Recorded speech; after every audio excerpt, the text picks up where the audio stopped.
Welcome to Light the Path, the podcast that brings you inspiring stories of courage, strength, and faith. Listen in as we explore how God's love and grace can inspire and motivate us to overcome life's challenges and light the path forward. Hello, Pathfinders. How are y'all? How is it going? What are you up to? Thank you so much for checking in for another episode of Light the Path podcast. I'm your host, Queen Cole, and I'm so glad you're here. Make sure that you subscribe here on YouTube as you're watching. Make sure you subscribe so that way you can get the notifications of every new episode that will be coming out. Now today, as always, we got a fire show. And so I have to give a good introduction. Let me see. Let me get, I got my glasses on. Okay. Let's see. So today we have Danielle Duncan. She is a powerful speaker, a self-published author, a certified life coach for the mind, body, and soul. But today we're going to be talking about her latest book, Dear Blackgirl, This Is Why You Are So Dope. And let me read just a little snippet, a little synopsis for you, okay? Because you're definitely going to want to get this book, and you're definitely going to want to hear more about all the things that Danielle is going to do with the book. So in a world that often tries to confine and silence the voices of Black women, there is one courageous soul who has risen above the noise to share her truth with the world. Through her groundbreaking ebook, Dear Blackgirl, This Is Why You Are So Dope, she offers a beacon of light and a source of empowerment for Black women everywhere. I know that's what y'all need in your life. And if it doesn't resonate with you, I want you to share this with somebody that you love today. Now, Light the Path, Pathfinders, I want you to help me welcome Danielle to Light the Path podcast. Hey. Hello. Thank you so much for being here. I'm excited to talk to you about your new publication that is coming out in just a few days. Yeah, it is in 3 days. Yeah, I was counting. I was like 3 days. Yeah. 3 days. 3 days. Y'all are going to be able to get the book, but you can pre-order. We're going to talk all about it, but we want you to know you can pre-order so that way as soon as it comes out, you'll be right there. You already have it on cue. So thank you so much. I'm excited about this. I'm going to try to contain my excitement. I'm going to try to stay on task here.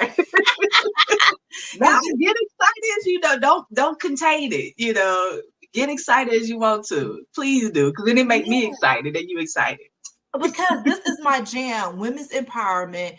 The inspiration. I love everything about this because we always need this. And sometimes you're up, right? But then life has peaks and valleys. So it's important that these kind of books are out there in the world. So tell us, how did you get the name what was the inspiration behind the name, Dear Black Girl, This Is Why You Are So Dope? Well, it was last year. There's a video circulating that Kayla Nicole Brown did. She used to date Travis Kelce from the Kansas City Chiefs, and this video just popped up in my feed, and it was like a love letter. She was like, "Dear Black Girl," and then like she was talking about how as Black women, we don't get the love and respect that we need, and that we're looking for validation. Like just she was just like hitting everything on the nose, like how I felt as a Black girl growing up, even now as an adult, not feeling like having moments where you don't feel good enough, you don't feel worthy. And she was just confirming that you don't need all this extra stuff to feel like you're worthy, because I'm telling you that you're worthy, that you are enough. You don't have to do like more. Like, you're fine just the way you are. You don't have to change anything about yourself unless you want to. But other than that, you're fine just the way you are. And just when she started off with Dear Black Girl, that just kind of like rung an idea in my head, like ding, like okay. And then when I went to I was like, you know what? I think I should do a book. And I was like, but what's gonna be about? So when I'm writing, the first thing that inspired me is well, when I see stuff like that, and then the second thing is designing the cover. Like I love graphics and stuff because when I used to do events, the first thing I did was when I had ideas, I designed the flyer. And then when I got into the flyer, I was like, then everything started coming along. So the cover that you see, which is here, this is the cover of Dear Blackgirl. I was going on my Canva. Canva is my best friend, so I go there for all my graphics. And this was the first picture that I saw. I didn't go through 100 pictures before I found this one. This is the first one that popped up, and I was like, oh, perfect. And I just saw the picture, and I automatically saw, Dear Blackgirl, this is why you're so dope. It all came together. And I was like, this it. This is Dear Yes. Blackgirl. Like right here. Oh, I can't wait to get mine in my hands. I can't wait. I'll be back on doing my this. I got my book now, so I cannot wait. Can you share with the listeners? Did you have any challenges as you were writing the book? Any challenges that you had to overcome? So you were inspired by this post to do this. This is your 14th book. I failed to say that in the intro. But were there any challenges, because your previous ones were poetry books? Now with this one, were there any challenges that came with writing it? Yeah, most definitely. Cause like before, initially before I was a poet, I was writing like short stories and screenplays and scripts when I was like 10 years old. That's when I started like writing. And then the poetry came like 3 years later when I was 13. So once I got into the poetry, it was like I was doing that and writing, but then after a while, once the poetry started kicking off, then the short stories kind of like fell to the wayside. And then for a while, I've been wanting to get back into writing a non-poetry book. But then when I tried, then another poetry book comes. And that just kept happening. I was just like, okay, well, maybe one day I'm gonna write it. So after a while, I was like, okay, if that's where my creative flow is, then I'm gonna stick with that. And then after a while, once I realized, okay, I think I said everything I wanted to say in poetry. Now I think it's the time for me to write this book. So I had the idea of the cover. Then I was like, okay, what is it gonna be about? Like, how am I gonna start it off? So just trying to come up with the outline, how I'm gonna start the book off. Like that was a little, challenge there because I was like, this is my first non-poetry book. So it's like everybody's expecting poetry. They know me as a writer. And I'm all like, this is the first time I'm stepping outside of that. So it's like it has to go right. So when I finally did decide, I was like, okay, I want this book to be a reflection of me and where I'm at and where I wanted to align with where I'm at right now. And I'm like, okay, we definitely gonna put the poetry in there because it's not gonna be a book if I don't put poems in there. Like, gotta come out of my poetry bag. So I was like, yeah, for that and my poetry lovers. And then affirmations, I just started getting into affirmations. So I'm like, that's gonna be a surprise to some people that knew me in the arts. Like, did he doing affirmations? Like, cause I never been an affirmations type person before, but that.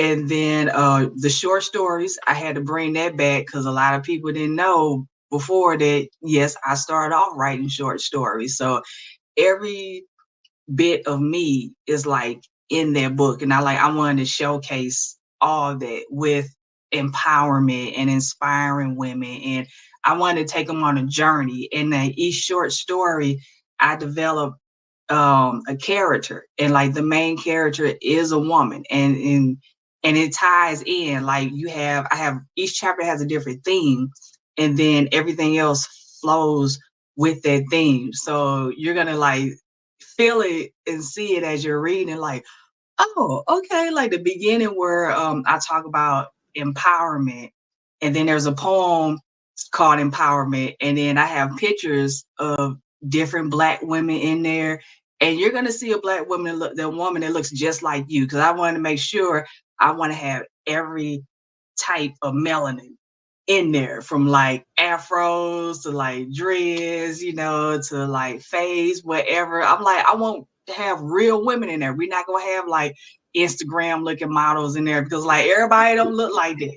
Everybody's not an Instagram model. So it's like, it's gonna be real looking people in there. I had thick girls in there, skinny girls. So you go like literally see yourself in there. And but yeah, I had the empowerment one, and there's a girl she's dressed kind of like a Black Panther with like the fists, and I thought that was empowering. I was like, yeah, I'm gonna do that picture. I was like, I'm gonna do that one. So it's an interesting book. When I flipped through it, I remember when I ordered them and I got it in the mail and I opened it up and I seen the cover, I started to tear up a little bit, because I'm just like, it reminded me of like 9 years ago when I wrote my first book, Broken Flower, Bittersweet, In Repair and Fully Restored, Volume 1. I know I got a knack for having long titles. Like my first book was a long title, this was a long title, but I was just like,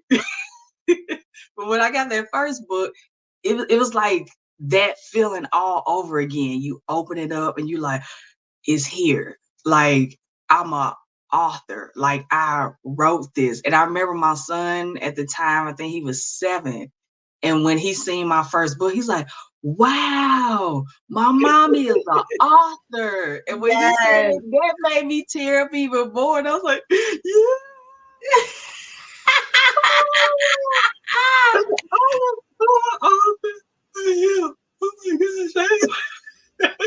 I love it. I love it. I love how the book is gonna be so multifaceted, right? So you're really hitting everybody that is going to read this book. And so if you're thinking like, oh, this may not be for me, it is for you. It is for us. It's a collection. So what do you say to someone who is writing and they're experiencing writer's block? How do you take yourself from like a non-creative space to a more creative space when you're writing? Oh yeah, writer's block, like that is a real thing. Like the struggle is real on writer's block. It's like, man, I remember because when I do have writer's block, like I remember when I first started writing like heavy, and I'll get writer's block and I'm like, oh my gosh, what happened? Where is that idea? And it's like I'll panic and I'm like, oh my gosh. And then sometimes but over time, when I had writer's block, then I'll write something and then I'll wait a few days and then I just end up writing something new all over again. So I had a whole bunch of unfinished books just sitting there, because I was like, you know what, I can't come up with anything else. I'm gonna start all over again. But that's not the way to do it now. I know as an author, that's when I was like, younger, then. But as an adult author, I would say when you have writer's block, don't force creativity, because when you try to force it, then you just gonna be just start making up stuff. Like, okay, I'm just gonna make up random stuff, and then it's not really gonna flow with the theme of the book. So writer's block is normal. I would say take as much time as you need. Like, if it's for a day, sometimes it may be a day, a week, a couple of weeks, maybe a month or so, but give yourself a little bit grace. And I feel like as writers and creatives, when we're in a creative process, we put ourselves on a deadline. Like, okay, I gotta have this book done by this time, and I got this writer's block, and I'm not gonna have enough time. That's the best thing about self-publishing, because when you self-publish, nobody puts you on a deadline but you. If you're with a publishing company, they give you a deadline, like this book need to be done by next month on the 3rd. And then you can't afford to have writer's block during that time. So I'm like, for anybody that has writer's block, self-publish, because you can do stuff at your own pace. It's already pressure enough writing a book.